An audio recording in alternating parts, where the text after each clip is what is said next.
What is up, awesome people?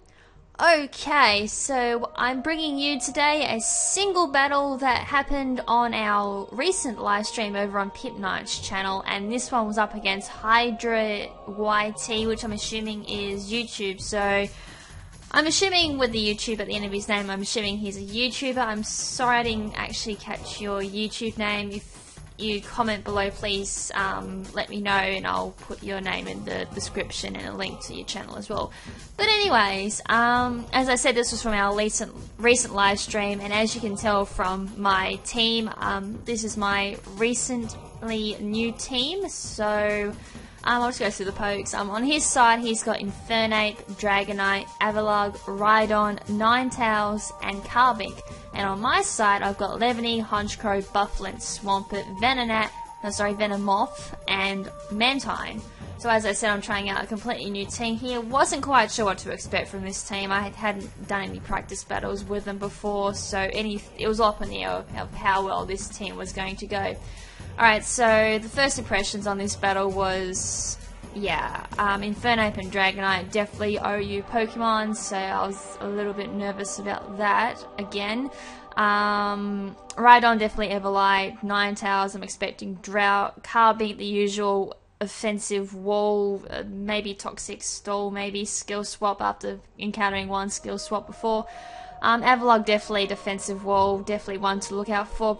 Usually they're Protect, Stall with leftovers and Toxic, but they're probably like my first impressions to the team. So my biggest worry here is Dragonite. Usually they've got multi-scale and weakness policy, so if this one had weakness policy and multi-scale, I definitely need to get rid of it ASAP as soon as it comes out. That's going to be my biggest worry because I don't have a dragon counter on this team. I don't have anyone carrying Ice Beam or anything like that, or even a fairy type move. So yeah, that was my biggest worry on that team. I think my other biggest worry was Infernape.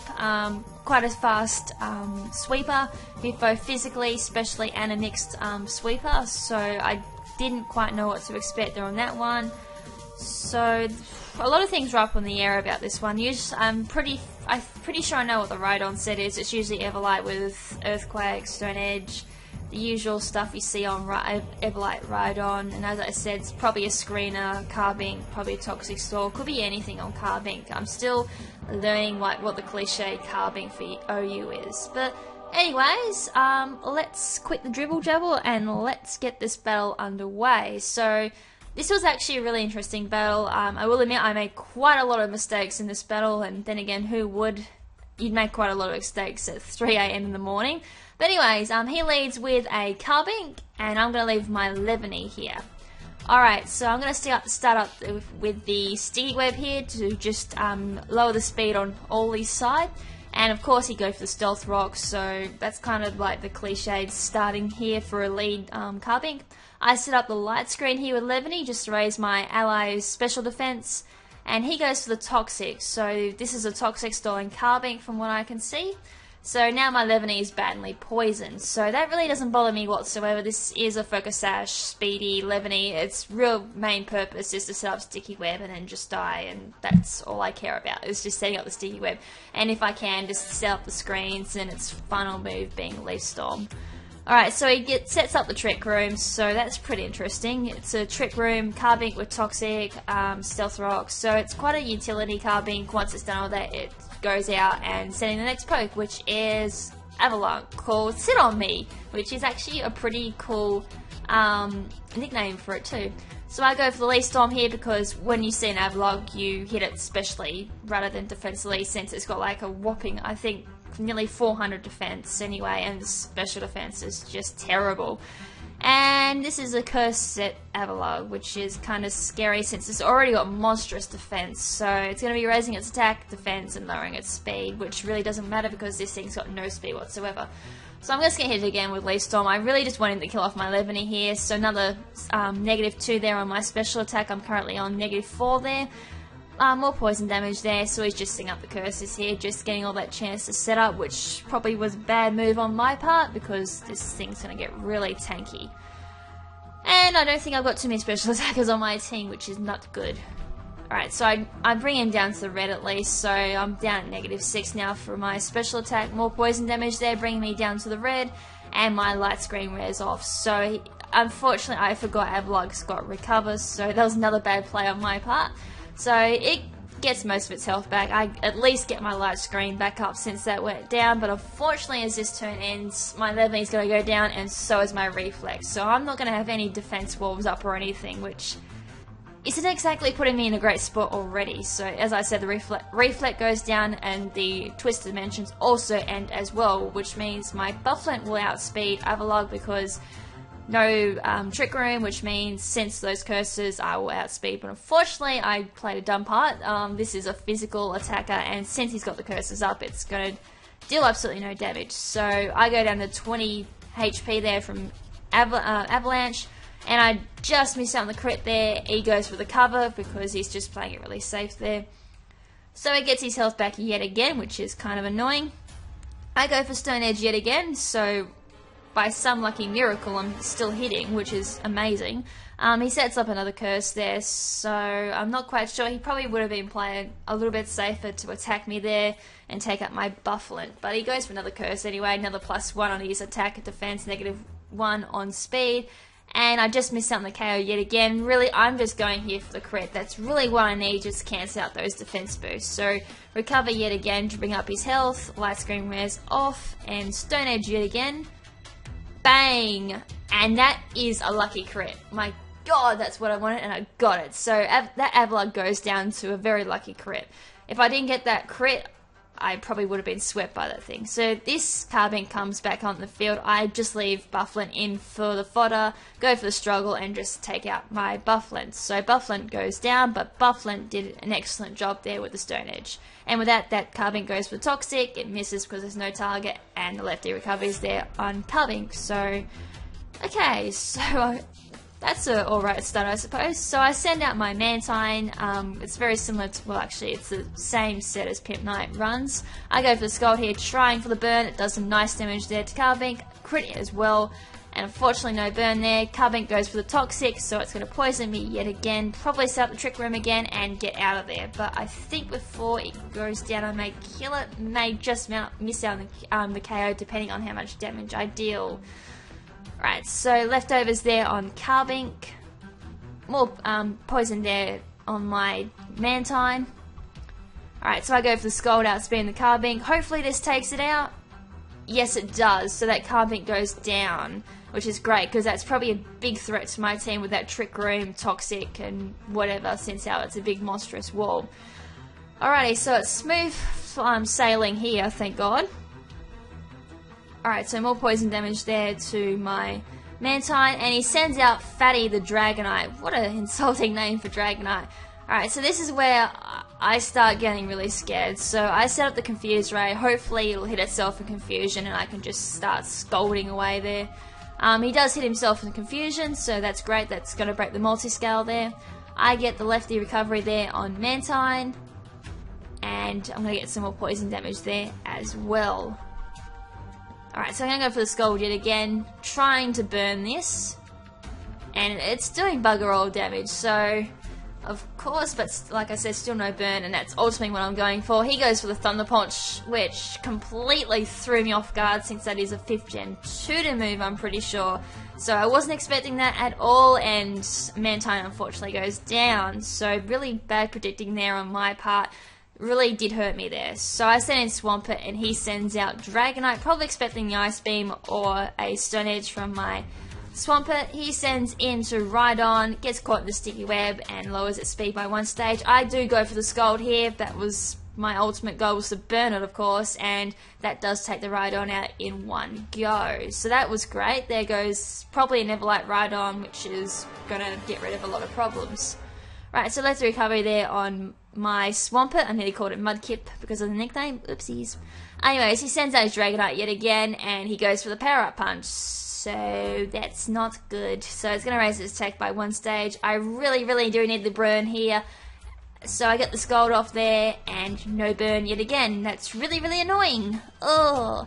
I really did not get very lucky in this battle at all. So he goes for yet another power-up punch. So that's another +1 on his attack, bringing it to +2. And the more he power-up punches my Swampert, the more scared I get. So I'm like praying and crossing my fingers, like praying and just hoping for that burn there. I'm not getting it. I can't understand what's going on. Anyways, another power-up punch there on my Dragonite.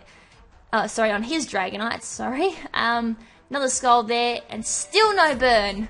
Oh, this game hates me at the moment. Anyways, more lefty recovery there on my Swampert.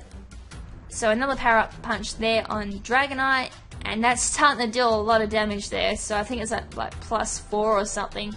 So even if I did burn him, it's not going to make a huge difference. So I'm nearly brought him down to three-quarter health there. Oh, sorry, I've nearly dealt 3/4 damage there. Sorry, I'm really tired at the moment if you can't tell. Another power-up punch there on Dragonite, and that just going to miss on the count there on Swampert. So I went for the rest here. So I'm going to just rest off and hope for the best, I suppose. Alright, so it's probably better if I let Swampert go down, because he's going to get another power-up punch, and that's going to do an awful lot, whereas Swampert's basically a sitting duck here. So the next power-up punch will probably definitely kill Swampert. Right, so left recovery there for Swampert, and another power-up punch there, which is probably going to finish. No, it's not going to finish off Swampert, but it will finish it off next turn. Oh, I got the Sleep Talk, that's right. The previous turn I accidentally misclicked, and I was supposed to go for the Sleep Talk, but this turn I went for Sleep Talk this time, but I got the rest, unfortunately. So it's pretty obvious the game does not like me at this point in time, which is really annoying. So with that, my Swampert does go down, so this is not looking too good. Right, so I sent out my Honchkrow, so everything's coming down to my Honchkrow, so hopefully Night Slash crits. It didn't crit, but it still took it down. I'm happy with that.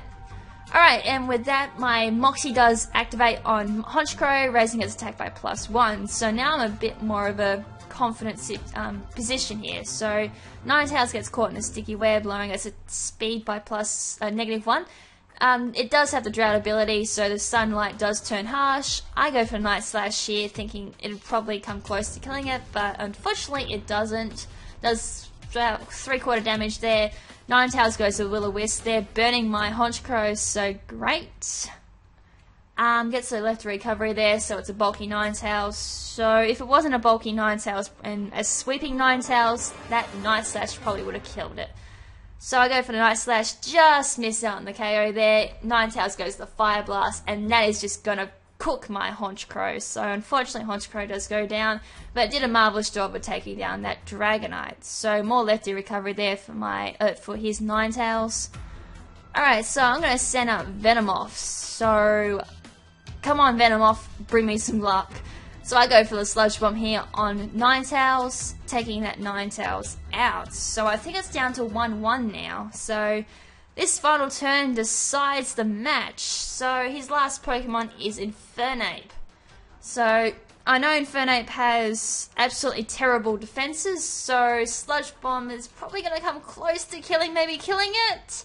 Oh, I just missed on the KO there. So he goes for the Flare Blitz, and that is going to annihilate Venomoth, but at the same time he's going to go down to recall damage as well. So in my books that is a draw, but unfortunately according to this game it's a loss for me as well. So regardless, that was a good game. So yeah, that was kind of a good comparison there between very underused pokes. I mean, I very rarely see Buffland and Venomoth, especially Venomoth. Definitely taking up like OU pokes like Dragonite and Infernape. Ninetales I'm pretty sure still sits in OU with its Drought, seeing how Drought and Fire Blast still barbecues a lot of Pokemon. And Avalugg being the massive defensive wall that it is, I'm pretty sure it's going to be pretty high tiers as well. Carbink I'm probably seeing about UU, but definitely not in OU for sure, but UU at most. So that was definitely a mixed tier battle for sure. So I'll definitely be posting a lot more battles. There'll be a lot of battles coming from the recent stream that we just had on Pit Knight's channel. along with that, I'm going to be posting a few multi-paddles that I did with a few people on the Facebook group as well, so make sure to keep an eye out for them as well. And hopefully for the next battle I won't be narrating half asleep, as you probably... I mean, I'm so sorry for narrating half asleep. I haven't had much sleep, to be honest. I've worked as well today, but that should not be an excuse. I won't use that excuse next time. I'm so sorry. But anyways, as I said, keep an eye out for more Wi-Fi battles. I've got a good stockpile of them at the moment from live stream and a few other things as well. Okay, I better stop dribbling. So this is Lady KrimZen saying ciao for now, but not forever. Ciao!